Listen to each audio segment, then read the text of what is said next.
So during the first episode of our Honda ADV160 Build Series Part 1, we discussed there the most essential or the most basic accessories, equipment that I highly recommended to you guys to make your ADV160 experience a little bit better and more comfortable.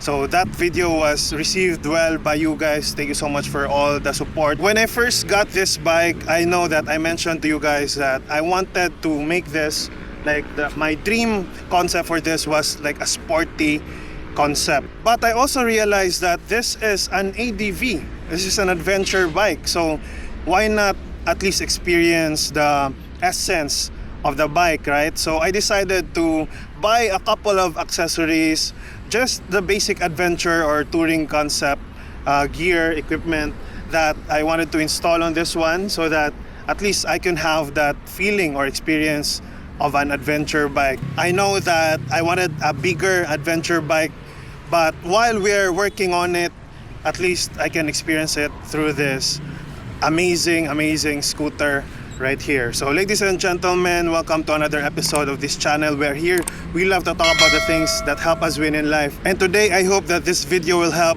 those of you guys who want to enjoy the adventure build of an ADV160. So just sit back, relax, and enjoy. Here we go!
Alright, there you have it. Finally guys, the Honda ADV160 in its adventure form. What do you think? Let me know in the comments below. No regrets that I was able to build this adventure concept ADV160 because I also realized that I wanted to go on some adventures for this channel. And just a little bit of a teaser for our next episode of this ADV160 Build Series. This one right here is actually a saddle bag. I'll be installing this one on our next episode, or maybe on one of our adventure videos. I didn't go for the metallic side panniers bracket. I didn't go for that because I didn't want this ADV160 to be very heavy, so I prefer this one. And aside from the fact that you can save a lot more money if you went for this removable saddle bag. So some of you guys might be asking why there are no crash guards and auxiliary lights. Okay, that's very understandable. When you say adventure bikes, adventure concept, crash guards and auxiliary lights are always there in the conversation. But honestly, for me guys, I love to be really honest. First, the fully adventure concept looks really better for the color black ADV160. So that's the first reason. And second, I already mentioned that I really wanted to make this into a sporty concept. So that's the second part. The third reason is that why I didn't install crash guards maybe yet, because I'm not yet actually ready. Okay, I just wasn't ready to put them here on this ADV160. So that's the main reason. And in terms of the auxiliary lights, so far I've been very satisfied with stock headlights, and we never know what could happen on the upcoming weeks. Just tune in. Again, I have many plans for this bike. Alright, so I guess that would be it for this video guys. I really had a great time doing everything, building this DIY. Very fulfilling after everything is done.